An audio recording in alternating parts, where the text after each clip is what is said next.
Aí pessoal, bom dia. Eu fiz um vídeo no YouTube relatando barulho na bomba da direção hidráulica do Accord V6, nesse mesmo carro aqui, pessoal. Então o que acontece? Quando dava a primeira partida com o motor gelado, ficava um barulho bem aqui, ó, um barulho zunindo.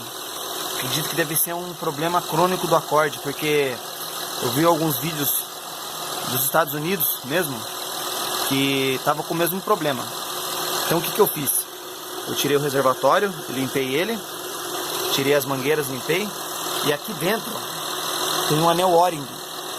Aqui dentro, entre o começo da bomba aqui e essa pecinha de plástico.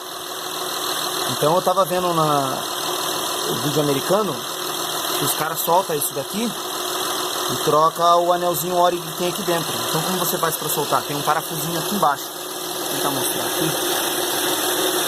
Esse parafusinho aqui, ó. Esse daqui que tá com o meu dedo, tá vendo? Esse parafuso ele fica embaixo da pecinha de plástico. Então você solta ela. Eu aconselho você soltar a mangueira para ficar mais fácil. E drenar também todo o óleo, que você não vai virar uma melequeira aqui, ó. Você tenta drenar o óleo que tá aqui e tira isso daqui com cuidado, levantando a mangueira. Essa mangueira aqui, ó. Levanta ela para não melecar tudo de óleo. E aqui dentro tem um anelzinho O-ring, que você solta ele e ele para. O meu reservatório ele tava borbulhando na primeira partida, agora ele não tá mais. Olha lá, ó. Tá normal. Ele ficava borbulhando. Então é isso, pessoal. Espero que a dica sirva aí, como serviu pra mim. Tava fazendo um barulho, um zunido bem alto. Eu vou deixar na descrição do vídeo aqui o vídeo que eu acabei postando.